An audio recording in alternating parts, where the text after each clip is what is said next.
Hello बच्चों, welcome to our channel Doubt Accounts. आज से हम एक नया टॉपिक चालू करने जा रहे हैं, एक नया चैप्टर। क्लास 12th में एक चैप्टर आता है आपका issue of shares, accounting of share capital भी जिसको बोला जाता है। ठीक है, आज से हमारा वो नया चैप्टर चालू होने जा रहा है। तो अभी शेयर्स क्या होता है, पहले हम उस पर बात करते हैं। शेयर्स होता क्या है एक्चुअल में? जो शेयर्स है वो होता क्या है? ठीक है, सबसे इंपॉर्टेंट बात ये आती है, इसके बहुत सारे पार्ट बनेंगे। पहले हमको देखो, इसकी थ्योरी जितने अच्छे से कर लोगे प्रैक्टिकल में उतना ही ज़्यादा आपको फायदा होगा। और अगर आप थ्योरी नहीं करते हो, कुछ बच्चे होते हैं ना इस चैप्टर की थ्योरी पे ध्यान नहीं देते नहीं है। अगर आप नहीं देंगे तो इसमें दिक्कत हो जाएगी, इससे एमसीक्यूज बहुत पूछे जाते हैं। ठीक है, तो इसलिए आपको थ्योरी पे भी बहुत ज़्यादा ध्यान होना जरूरी है। चलो पहले हम बात करते हैं शेयर्स होता क्या है। शेयर्स शेयर्स क्या होता है? देखो, एक कंपनी होती है, कोई एक कंपनी होती है। एक कंपनी में ना, अब कंपनी जो होती है वो बहुत बड़े लेवल पे होती है, बहुत ज्यादा बड़े लेवल पे। आप एक इंडिविजुअल आदमी उसमें पैसा नहीं लगा सकता है। लेट सपोज कोई छोटी सी दुकान थी। ठीक है, कोई छोटी सी दुकान थी जिसको सोल प्रोप्राइटर का बिजनेस बोला जाता है। उसमें मान लो 1 करोड़ 2 करोड़ रुपए लगने थे, तो लग गए। तो कोई इंडिविजुअल पर्सन उसको लगा ले, ठीक है। तो ये सब चलता रहता है। लेकिन जो कंपनी होती है ना, इसमें बहुत ज्यादा पैसे की रिक्वायरमेंट होती है। एक बड़े लेवल पे जब बिजनेस करते हैं तो वहां पे आप कंपनी को इनकॉर्पोरेट करते हैं। ठीक है, तो मान लो 100 करोड़ 200 करोड़, मान लो लेट सपोज 1000 करोड़ रुपए इकट्ठे करने हैं तुम्हें। 1000 शेयर कितना क्या करना है आपको? कलेक्ट करना है। तो अब अकेला बंदा तो इसे दे नहीं सकता 1000 करोड़ को। अब अकेला बंदा तो ये देगा नहीं। तो इस केस में पता है क्या होता है? इस केस में कंपनी क्या करती है, अपने ना शेयर्स बेचती है। शेयर्स का मतलब क्या होता है? अपने छोटे छोटे टुकड़े बेचती है। जैसे इतना कंपनी का शेयर, इतना इतना। मान लो हर एक कंपनी का शेयर, कंपनी कहती है भाई मैं हर एक अपना शेयर ना, लेट सपोज लेट 1000 में देंगे। एक शेयर कितने का देंगे हम? 1000 का देंगे। तो इसी को बोला जाता है शेयर। शेयर का मतलब क्या होता है? अगर आप किसी कंपनी में शेयर्स खरीद लेते हैं तो आप उतने हिस्से के उस कंपनी में मालिक बन जाते हैं। ठीक है, पूरी कंपनी के मालिक नहीं है, लेकिन आप उस हिस्से के मालिक है जितना हिस्सा आपने खरीद लिया। तो उसे क्या बोला जाता है? आपका शेयर्स बोला जाता है। ठीक है, शेयर्स अगर ये होता है कंपनी में। अब कंपनी जो होती है, समझ में आ गया शेयर्स क्यों लेते हैं? क्योंकि जब कंपनी होती है वो बहुत ज्यादा बड़े लेवल पे होती है और उनको पैसों की जरूरत होती है ना, तो बहुत सारे अलग अलग ऑनर्स हो जाते हैं। समझ में आ गई बात? तो शेयर्स बेचने का मतलब समझ में आता है क्या होता है? आप इसको ना एक नॉर्मल एग्जांपल समझो। देखो जैसे क्या होता है, अभी हम कॉन्सेप्ट में बाद में चलेंगे, पहले एग्जांपल देखते हैं। जैसे मान लो एक प्रॉपर्टी है, ठीक है। इसके 4 फ्लोर बने हैं, फर्स्ट, सेकंड, थर्ड और फोर्थ। 4 फ्लोर है। मान लो हर एक फ्लोर की वैल्यू 50-50 लाख रुपए है। तो इन टोटल इस घर की वैल्यू कितनी हो गई? 2 करोड़। ठीक है, अभी 2 करोड़ का घर जो है ना वो मेरे नाम पे है। ठीक है, अब क्या होता है, मुझे पैसे की जरूरत पड़ती है और मैं अपना एक फ्लोर बेच देता हूँ। मान लो एक फ्लोर में बेचता हूँ मिस्टर एक्स को। मिस्टर एक्स को अपना मैं एक फ्लोर बेच देता हूँ। समझ में आ गई बात? अब देखो ये ऐसे समझो कि पूरा घर जो है वो मेरी कंपनी है। अब इसमें से मैंने एक हिस्सा किसको बेच दिया? मिस्टर एक्स को बेच दिया। कितने का बेच दिया? 50 लाख का। ठीक है, तो इस घर के एक हिस्से के मालिक, मतलब एक शेयर के मालिक कौन हो गए? मिस्टर एक्स हो गए। समझ में आ गई बात? अब पूरा घर नहीं बेचा मैंने उन्हें, मैंने पूरा घर नहीं बेचा, मैंने एक हिस्सा इनको बेच दिया उठाकर। तो देखो कायदे से देखा जाए तो ये 3 फ्लोर, 1 2 3, ये तीनों फ्लोर मेरे हैं। लेकिन जो ये अकेले वाला हिस्सा है ना वो मिस्टर एक्स का हो गया। तो इसी को ऐसी कंपनी होती है। सी कंपनी क्या करती है? पूरी कंपनी नहीं बिकती है, कंपनी में छोटे छोटे छोटे छोटे हिस्से बिकते हैं जिसको शेयर से बोला जाता है। ठीक है, अब जब कोई बंदा शेयर खरीद लेगा तो उसमें उसका क्या हो जाएगा? मालिकाना हक हो जाता है, मतलब ऑनरशिप हो जाती है। ऑनरशिप का मतलब देखो, जैसे ये 4th फ्लोर था, अभी 3 फ्लोर पे तो ऑनरशिप मेरी रहेगी। ठीक है, मेरी रहेगी। लेकिन जो ये 4th फ्लोर है ना, इस पे ऑनरशिप किसकी हो जाएगी? मिस्टर एक्स की हो जाएगी। मतलब वहां का कर्ता धर्ता मालिक कौन हो जाएगा? मिस्टर एक्स हो जाएगा। अब अगर मेरे को इस घर से रिलेटेड कोई डिसीजन लेने होंगे, ठीक है, कोई डिसीजन लेने होंगे, तो एक बार मैं मिस्टर एक्स से पूछूंगा कि भाई तुम्हारा भी इस घर में एक फ्लोर है, तो ये बताओ कि क्या करना चाहिए इस घर के लिए, क्या करना क्या नहीं करना चाहिए। समझ में आ गई बात? तो ये एक नॉर्मल शेयर होता है। तो कहीं ना कहीं मिस्टर एक्स भी क्या हो जाता है? हमारा ऑनर बन जाता है। लेकिन यहाँ पे मेजोरिटी किसकी है? मेजोरिटी है हमारी, मतलब कि मेरी जो है वो मेजोरिटी है। मतलब इस पूरी कंपनी में 3 शेयर मेरे हैं और एक शेयर अकेला मिस्टर एक्स का है। तो कहीं ना कहीं ज्यादा मेरी चलेगी। ठीक है, अगर कोई बाहर से देखेगा तो उसको यही लगेगा कि पूरी की पूरी ये पूरा का पूरा घर जो है वो सिर्फ मेरे नाम पे है। लेकिन एक्चुअल में क्या है, यहाँ पर एक फ्लोर मिस्टर एक्स के नाम पे। अब जैसे मैं एग्जांपल दूं, रिलायंस है, रिलायंस इंडस्ट्री है। अब रिलायंस इंडस्ट्री को क्या बोलते हैं कि उसके ऑनर कौन है? जनरली सुनने में यही होता है, उसके ऑनर जो है मुकेश अंबानी जी हैं। मुकेश अंबानी, ठीक है। अब लेकिन मुकेश अंबानी पूरी कंपनी थोड़ी ना ऑन कर रखे हैं। उसमें मेरे को जहां तक याद है, आई थिंक 40 to 44% के अराउंड शेयर। मेरे को एग्जैक्ट फिगर नहीं पता, मैंने बहुत पहले सर्च करा था, मुझे पता था, बाकी मेरे को याद नहीं है। 40 to 44% के अराउंड का जो शेयर है वो मुकेश अंबानी जी का है।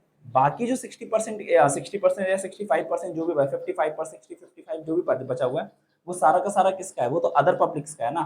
समझ में आ गई बात? अदर पब्लिक लोगों का है। अब वो जो शेयर होता है आपका, अब कहीं ना कहीं उसमें जो 55% है वो भी मालिक हैं और जो मुकेश अंबानी है वो भी मालिक है, लेकिन उस कंपनी में मेजोरिटी ऑफ द स्टेक किसका है? मुकेश अंबानी का। तो इसलिए बोला जाता है कि रिलायंस इंडस्ट्री के मालिक मुकेश अंबानी है। अगर मान लो कि मैंने रिलायंस का शेयर खरीद लिया, तो रिलायंस का मैं भी मालिक हूँ छोटे से हिस्से का। समझ में आ गई बात? तो शेयर क्या होता है कि कंपनी के एक छोटे छोटे हिस्से जो कंपनी बेचती है अपने पैसे को इकट्ठा करने के लिए।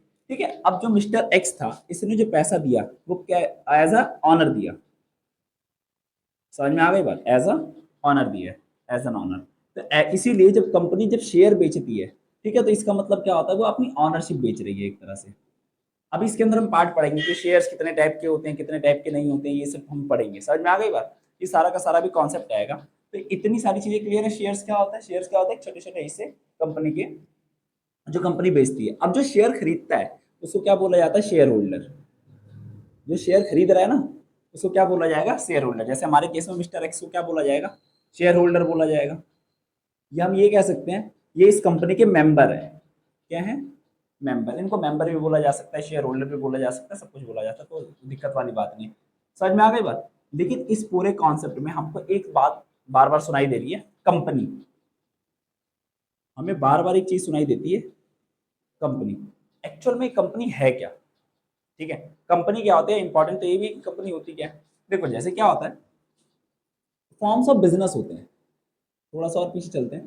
फॉर्म्स ऑफ बिजनेस होते हैं। फॉर्म्स ऑफ बिजनेस का मतलब क्या होता है? बिजनेस करने के कितने तरीके, कितने फॉर्म्स हैं। तो देखो पहला क्या है आपका, आपने एक पढ़ा होगा सोल प्रोप्राइटरशिप, जो लास्ट ईयर हमने पढ़ा था। सोल प्रोप्राइटरशिप का मतलब क्या होता है? ठीक है, एक तो आपका सोल प्रोप्राइटरशिप है, जहां पे क्या होता है, एक सिंगल ऑनर होता है, उसी के पास सारी ऑनरशिप होती है, लाइबिलिटी उसके पास होती है, अनलिमिटेड लाइबिलिटी होती है। एक पार्टनरशिप पढ़ा होगा, एक होता है पार्टनरशिप। पार्टनरशिप क्या होता है? ये भी हमने जो आपकी फर्स्ट बुक थी वहां पे आपने पार्टनरशिप के बारे में पढ़ा होगा, जहां दो या दो से ज्यादा लोग मिलकर क्या करते हैं? काम करते हैं। एक क्या होता है? आपकी कंपनी। ठीक है, एक कंपनी होता है, एक होता है आपका एलएलपी, लिमिटेड लायबिलिटी पार्टनरशिप। ठीक है, और कंपनी का एक पार्ट और होता है, हालांकि वो कंपनी में इंक्लूड होता है, ओपीसी, 1% कंपनी। ठीक है, ये सारे के सारे होते हैं आपके फॉर्म्स ऑफ बिजनेस। तो हम किस फॉर्म ऑफ बिजनेस को पढ़ने जा रहे हैं? कंपनी के बारे में। ठीक है, तो कंपनी की एक्चुअल में जो वो होती है, कंपनी होता क्या है, इसकी जो डेफिनेशन लिखी है, company means which is incorporated, incorporated or registered under this act, under Companies Act 2013 or any other previous act, or any other previous act। देखो इस टाइम पे जो हम कंपनीज एक्ट पढ़ रहे हैं, वो कौन सा कंपनीज एक्ट पढ़ रहे हैं? कंपनीज एक्ट पढ़ रहे हैं 2013, कंपनी एक्ट 2013 पढ़ रहे हैं। समझ में आ गया? इससे पहले भी एक कंपनीज एक्ट था 1956। ठीक है, तो यही बोला जाता है कंपनी का मतलब क्या होता है? ऐसी कोई company means which is incorporated और रजिस्टर्ड, मतलब या तो वो इनकॉर्पोरेट हुई हो या फिर रजिस्टर्ड हो अंडर कंपनीज एक्ट 2013 में। मतलब कि जब आप कोई कंपनी फॉर्म करते हो तो ना उसको रजिस्टर करवाना पड़ता है। जैसे मान लो मेरा इंस्टीट्यूट है, तो अभी वो सोल प्रोप्राइटर के बिजनेस में, सोल प्रोप्राइटर के बिजनेस में। बट अगर मैं उसको एक कंपनी की फॉर्म में बनाता हूँ और उसको मेरे को क्या करवाना पड़ेगा? रजिस्टर करवाना पड़ेगा। अगर मैं उसका रजिस्ट्रेशन नहीं लूंगा तो कहीं ना कहीं वो कंपनी का पार्ट नहीं माना जाता है। ठीक है, तो उसका रजिस्ट्रेशन लेना भी क्या हो जाता है? मैंडेटरी हो जाता है। तो या तो आप कंपनी से 2013 में रजिस्टर्ड है, या फिर आप किसी प्रीवियस एक्ट में रजिस्टर्ड है। जैसे टाटा टाटा वगैरह की कंपनी है। अब कोई कंपनी ऐसी तो जो 2013 से पहले बनी थी, ठीक है, तो उस टाइम पे तो कंपनी एक्ट 2013 था ही नहीं, तो इस हिसाब से क्या उसको कंपनी नहीं बोला जाएगा। तो इसी को क्लैरिफाई करने के लिए लॉ में ये लिखा गया है कि या तो आप कंपनीज एक्ट 2013 में रजिस्टर्ड है, या फिर कोई और प्रीवियस एक्ट जो कंपनीज एक्ट का ही था उसमें रजिस्टर्ड है। जैसे इससे पहले जो कंपनीज एक्ट था वो 1956 था। ठीक है, तो अब कौन सा हो गया? 2013 हो गया। समझ में आ गई बात? इंपॉर्टेंट ये आता है कि कंपनी के फीचर्स कौन कौन से होते हैं। कंपनी के फीचर से पहले हम पढ़ते हैं कंपनी होती कौन कौन सी है।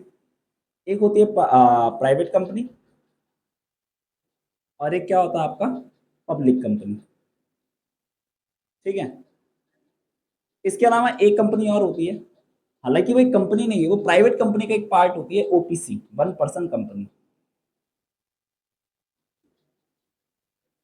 ठीक है, तो अपने अपने क्राइटेरियाज होते हैं अब इनके, ये कौन सी कंपनी होती है कौन सी नहीं होती। जैसे प्राइवेट कंपनी है जहाँ पे मिनिमम मेंबर कितने होते हैं आपके, मिनिमम प्राइवेट कंपनी की अगर बात करें, यहाँ लिखते हैं, जगह भर गई है।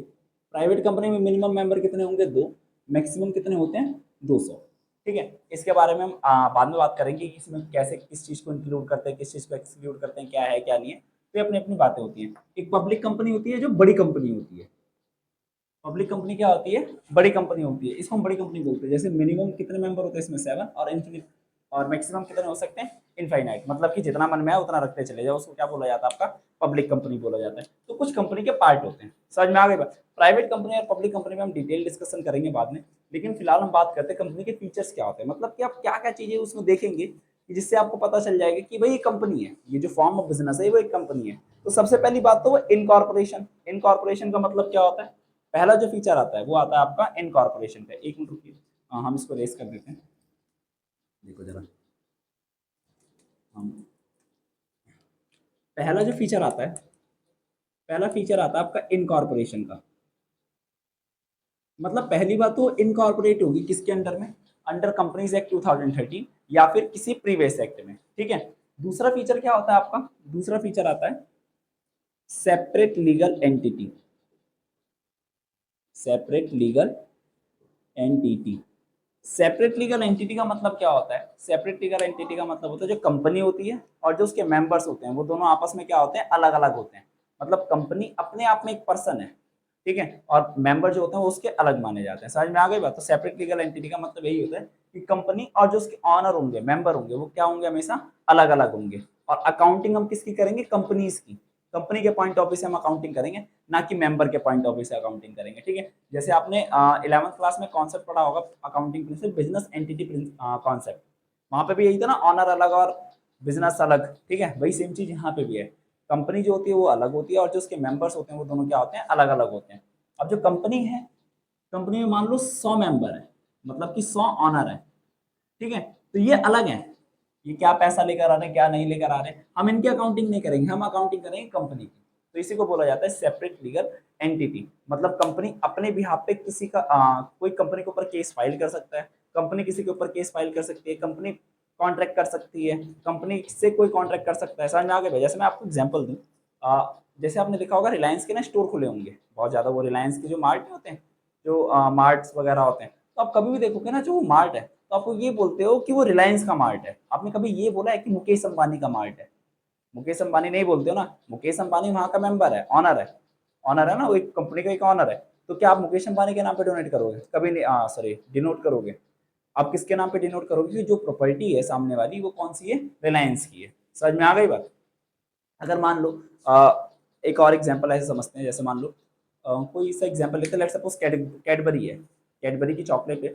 ठीक है, अब जो कैडबरी की चॉकलेट है, आपने उसको खाई कैडबरी की चॉकलेट से और आप बीमार पड़ गए, बीमार पड़ गए या कुछ हो गया, पेट में दर्द हो गया, कुछ भी हो गया, और उसमें केमिकल्स वगैरह कुछ गलत थे जो उन्होंने बताए नहीं थे, तो अब किसके ऊपर केस फाइल करोगे, कैडबरी के मालिक के ऊपर, वो नहीं होगा। अब जो कैडबरी के जो शेयर होल्डर्स होंगे उनके ऊपर थोड़ी ना केस फाइल करोगे, आप केस फाइल करोगे कैडबरी के ऊपर, कैडबरी जो कंपनी है उसके ऊपर आप केस फाइल करोगे। समझ में आ गई बात। तो यही होता है सेपरेट लीगल एंटिटी। समझ में आ गई बातें, ये होती हैं। अब एक और, जैसे नॉर्मल से एक और एग्जांपल लेते हैं, बहुत सारे एग्जांपल्स आते हैं वैसे तो। एक और देखो, जैसे मान लो कि आपको जियो जानते हैं, जियो तो रिलायंस का एक उपक्रम है, मतलब कि उसी का एक पार्ट है। अब मान लो जियो है, अब जियो का भी ऑनर हम किसको समझते हैं, मुकेश अंबानी जी को। ठीक है, मान लो जियो का इंटरनेट आपने लगवा रखा है, आपने एक ट्रांजेक्शन करी 2 करोड़ की, 2 करोड़ की नहीं, लेट सपोज 1 लाख की आपने ट्रांजेक्शन करी। ठीक है, और वो पैसा देना बहुत ज्यादा जरूरी था एक पर्सन को। अब वो इंटरनेट के इशू की वजह से, जियो के इंटरनेट के इशू की वजह से वो 1 लाख रुपए ट्रांसफर नहीं हो पाए उस मेंबर को जिसको हम पैसा दे रहे थे, और जो बहुत ज्यादा जरूरी था। ठीक है, जिसकी वजह से हमें लॉस हो गया। अब जब लॉस हो गया तो इस केस में आप किसके पास फोन करोगे, मतलब अगर जियो का इंटरनेट वगैरह नहीं चल रहा या कॉल वगैरह नहीं लग रही, तो आप किसके पास फोन करते हो, मुकेश अंबानी के पास कि जियो के कस्टमर केयर के हिसाब के पास। आप किसके पास फोन करते हो, हमेशा जियो के कस्टमर केयर के पास फोन करते हो। क्यों, क्योंकि जो कंपनी होती है ना वो अलग होती है और मुकेश अंबानी जो है वो अलग है। समझ में आ गई बात। तो इसी को सेपरेट लीगल एंटिटी बोला जाता है। तीसरा देखो, तीसरा जो फीचर होता है, जो मेन फीचर है, आर्टिफिशियल पर्सन, मेन नहीं है, आर्टिफिशियल पर्सन। जो कंपनी होती है वो एक आर्टिफिशियल पर्सन होती है। हम जैसे हम क्या है, हम नेचुरल पर्सन है। नेचुरल पर्सन का मतलब क्या होता है, जो which is created by God. जिसको गॉड बनाते हैं वो क्या होते हैं, नेचुरल पर्सन होते हैं, और जिसको इंसान बनाते हैं वो क्या होता है, आर्टिफिशियल पर्सन होता है। समझ में आ गई बात। तो कंपनी क्या है, आर्टिफिशियल पर्सन है। एक्चुअल में वो पर्सन नहीं है, लेकिन in the eyes of law वो हमेशा क्या मानी जाएगी, एक पर्सन मानी जाएगी। समझ में आ गई बात। वो सिर्फ एक पर्सन मानी जाती है, बस उसका एक काम नहीं कर सकते, वो शादी नहीं कर सकते बस, बाकी सारे के सारे काम कंपनी कर सकती है, कोई दिक्कत वाली बात नहीं है। Fourth point, perpetual succession. Perpetual succession, perpetual succession के लिए एक लाइन बड़ी फेमस है, मेंबर में कम, मेंबर में कम, मेंबर में go, but companies goes on forever, but company goes on forever. इसका मतलब क्या होता है, परपेचुअल सक्सेशन का मतलब पता है क्या होता है, कि चाहे मेंबर आए चाहे मेंबर जाएं, कंपनी के एग्जिस्टेंस पे कोई भी फर्क नहीं पड़ेगा। लेट सपोज यहाँ पे 100 मेंबर्स थे इस कंपनी के, इसमें से 20 लोग मर गए, 20 मेंबर्स क्या हो गए, मर गए, तो 20 मेंबर बनने से क्या कंपनी के एग्जिस्टेंस में फर्क आ जाएगा, कभी भी फर्क नहीं है। जैसे सोल प्रोप्राइटर का बिजनेस होता है, उसमें क्या होता है कि एक ही मालिक होता है। पार्टनरशिप का बिजनेस होता है सेम वैसे ही, अगर एक ही मालिक होता, अगर ये मालिक मर जाए या इसको कोई दिक्कत हो जाए जिसकी वजह से बिजनेस कंटिन्यू नहीं कर पाएगा, तो पूरा का पूरा बिजनेस खत्म हो जाता है। ठीक है, उसको फिर दूसरे तरीके से या दूसरा ओनर आके चलाता है। ऐसी पार्टनरशिप होती है जब 2 या 2 से ज्यादा मेंबर्स होते हैं, तो वहां पे आपने देखा होगा, एडमिशन हो, रिटायरमेंट हो या डेथ हो, कुछ भी हो, तो उस केस में क्या होता है, उस केस में पार्टनरशिप को वापस से फॉर्म करा जाता है, रीवैल्यूएशन अकाउंट बनाया जाता है, सब कुछ बनाया जाता है। यहाँ पे ऐसा कुछ नहीं है, मेंबर चाहे आए चाहे मेंबर जाए, हमेशा क्या होगा, कंपनी चलती ही रहेगी। ठीक है, इसलिए बोला जाता है मेंबर में कम, मेंबर में go, but company goes on forever. समझ में आ गई बात। ये था आपका क्या, परपेचुअल सक्सेशन। ठीक है, अब हम थोड़ा अगले फीचर्स की तरफ बढ़ते हैं। अगले फीचर की तरफ बढ़े तो पांचवा फीचर है लिमिटेड लाइबिलिटी, लिमिटेड लायबिलिटी। ठीक है, लिमिटेड लाइबिलिटी भी बहुत टाइप की होती हैं। जो लाइबिलिटी होती है वो देखो, लिमिटेड बाय शेयर्स भी हो सकती है, लिमिटेड बाय गारंटी हो सकती है, और लिमिटेड और एक अनलिमिटेड लाइबिलिटी होती है। ठीक है, 3 टाइप की लाइबिलिटी आती है। एक होता है लिमिटेड बाय शेयर्स, ठीक है, एक होता है limited by guarantee,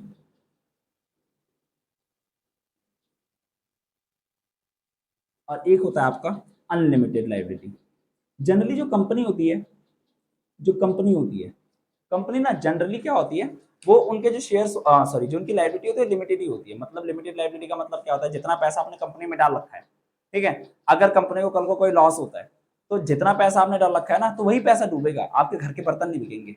sole proprietorship के बिजनेस में क्या हो जाता है, अगर मान लो हमने लोन लिया 10 लाख का, ठीक है, 10 लाख का नहीं, लेट सपोज 10 करोड़ का मैंने लोन लिया, ठीक है, बिजनेस चलाने के लिए, सोल प्रोप्राइटर का, और मेरा बिजनेस नहीं चला, और फर्म में जो उस कंपनी में नहीं, उस बिजनेस में मान लो 8 करोड़ की एसेट्स पड़ी थी, अभी भी 2 करोड़ रुपए कम है, तो जिनसे हमने लोन ले रखा है ना, वो हमारे घर के आके बर्तन बिक जाएंगे। वो 2 करोड़ रिकवर करने के लिए हमारे घर की जो हमारी पर्सनल प्रॉपर्टी होगी उस पर भी हाथ डाला जा सकता है। लेकिन कंपनी के केस में ऐसा नहीं होता है। यहाँ पे जो लाइबिलिटी होती है वो लिमिटेड होती है, जितना पैसा मैंने बिजनेस में लगा दिया सिर्फ उतना ही डूबेगा, अगर डूबेगा तो उससे ज्यादा नहीं डूबेगा। ठीक है, तो लाइबिलिटी देखो 2 टाइप से होती है, लिमिटेड लाइबिलिटी भी 3 टाइप से, limited by shares, limited by guarantee और unlimited share. Limited by shares का मतलब क्या होता है, कि जितने के मैंने शेयर्स खरीदे होंगे ना, लेट सपोज इस कंपनी में मैंने 10 लाख के शेयर खरीदे, अब इस कंपनी को हो गया नुकसान, तो मेरा कितना पैसा डूबेगा, 10 लाख का, 10 लाख रुपए डूबेगा। मान लो लास्ट में जो लोन बचा था वो बचा था 20 लाख रुपए, ठीक है, लेकिन कंपनी के पास अभी मेरे कितने पैसे पड़े हुए, सिर्फ मेरे मेरे बचे हुए, अब सब कुछ दे दिया, अभी भी 10 लाख रुपए पड़े हुए हैं। ठीक है, अभी भी 10 लाख देखा जाए तो रिमेनिंग है, लोन के 10 लाख रुपए रिमेनिंग है। तो ऐसा नहीं कि क्रेडिटर जो है ना वो मेरे घर पे आके 10 लाख रुपए ले जाएगा, ऐसा नहीं होगा, जितना मैंने शेयर में डाल रखा था बस उतना ही ले जाएगा, उससे ज्यादा नहीं। एक होता है लिमिटेड बाय गारंटी, हम कंपनी को गारंटी दे देते हैं कि भाई जब तुम्हारा बुरा समय चलेगा, ठीक है, तो हम तुम्हें 2 करोड़ रुपए देंगे। मान लो 2 करोड़, मैंने एक अमाउंट बोल दिया, इसी को बोला जाता है लिमिटेड बाय गारंटी। अब जब कंपनी डिसॉल्व होने वाली होगी या कंपनी को कभी जरूरत होगी, जब उनका आखिरी समय चल रहा होगा, तो उस टाइम पे 2 करोड़ रुपए कौन देगा, हम देंगे, उसी को बोलते हैं लिमिटेड बाय गारंटी।